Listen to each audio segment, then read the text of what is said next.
दिन से बुलाया केमिस्ट्री क्लास 11 को पढ़ाने हिमांशु को बनाया था दोस्त फुल लेसन में न्यूमेरिकल बनाएंगे। तो क्वेश्चन नंबर 48 आपका बोलता है दोस्त कि 500 ग्राम सॉल्यूशन है मेरा पानी का, तो 500 ग्राम में हाइड्रोजन क्लोराइड गैस का 18.25 ग्राम सॉल्यूट प्रेजेंट है, तो सॉल्यूशन का मोलारिटी क्या हो सकता है। तो सबसे पहले हम तो जानते हैं मोलारिटी क्या होता है। तो मोलारिटी का सिंबल होता है दोस्त स्मॉल है, और मोलारिटी का मतलब है दोस्त 1 केजी सॉल्वेंट में कितना number of mole of solute present है, उसी को दोस्त मोलारिटी कहते हैं। और मोलारिटी एक तरह का दोस्त टेम्परेचर इंडिपेंडेंट टर्म है। एग्जाम में पूछता है कि मोलारिटी है टेम्परेचर डिपेंडेंट टर्म कि टेम्परेचर इंडिपेंडेंट टर्म, तो याद रखिएगा मोलारिटी हमेशा दोस्त टेम्परेचर इंडिपेंडेंट टर्म होता है। और मोलारिटी का यूनिट हो गया आपका दोस्त मोल पर केजी, मोल पर केजी।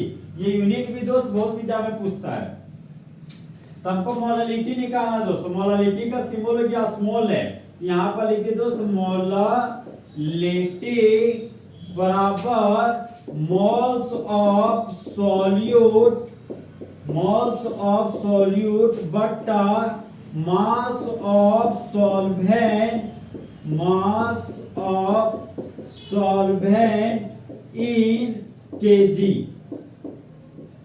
अब सर ये सॉल्यूट और सॉल्वेंट क्या होता है। देखिए दोस्त, किसी भी सॉल्यूशन में जिसका अमाउंट कम होता है उसको सॉल्यूट बोलते हैं, किसी भी सॉल्यूशन में जिसका मात्रा ज्यादा होता है उसको सॉल्वेंट बोलते हैं। ये भूल हो गया, ये हो गया घोलक हो गया, और सॉल्यूट और सॉल्वेंट के मिलाने से दोस्त सॉल्यूशन बनता है। तो सबसे पहले हम जानते हैं दोस्त मोल का फॉर्मूला। तो मोल बराबर हो गया दोस्त मास बटा मोलर मास, तो ऊपर में सॉल्यूट है तो ऊपर में लिख देंगे दोस्त मास ऑफ सॉल्यूट बटा मोलर मास ऑफ सॉल्यूट।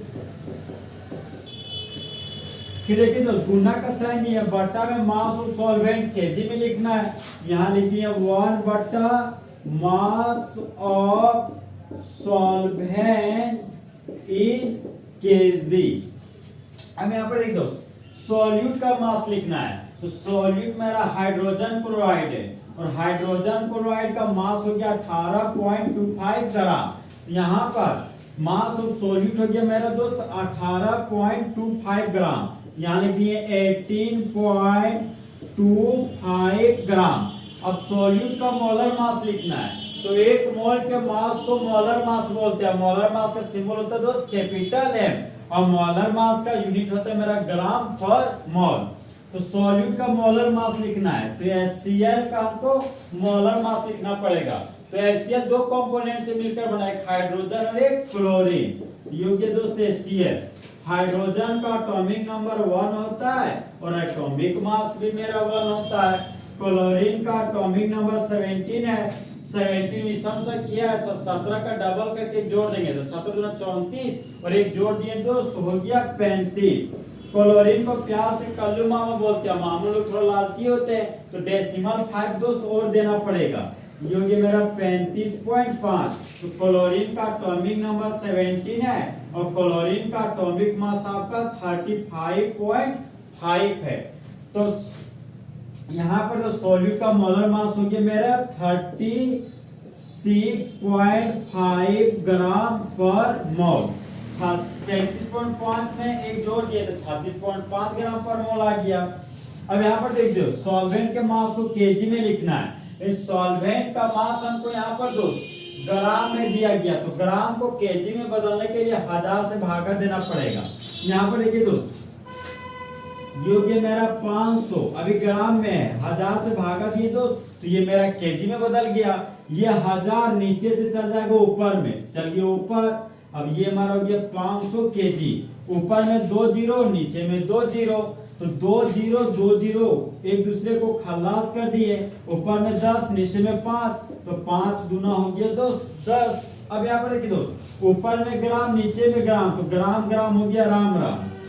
अब देखिए दोस्त ये डेसिमल पॉइंट को हटाए तो नीचे में 2 जीरो और इस डेसिमल को हटाए तो ऊपर में 1 जीरो आया, 1 जीरो 1 जीरो हो गया दोस्त मेरा खलास। 18-25 और नीचे में आ गया आपका 36-50। तो 18-25 को 36-50 से 2, 18-2-36, 2 बार पे कट जाएगा और 2 एकम 2, तो छूछे 1 बचा। पर मोल नीचे से ऊपर जाएगा दोस्त, तो ये बन गया मोल। केजी नीचे से ऊपर जाएगा तो बन जाएगा मेरा पर केजी। तो मोल पर केजी का केजी को हम लोग बोलते हैं स्मॉल एम, और स्मॉल एम को दोस्त मोलर पढ़ते हैं।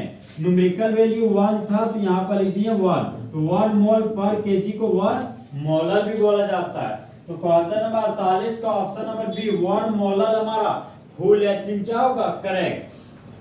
तो दोस्त जले हुए को आग और बुझे हुए को राख कहते हैं, और जो राख को बारूद बना दे उसे हिमांशु कुमार कहते हैं।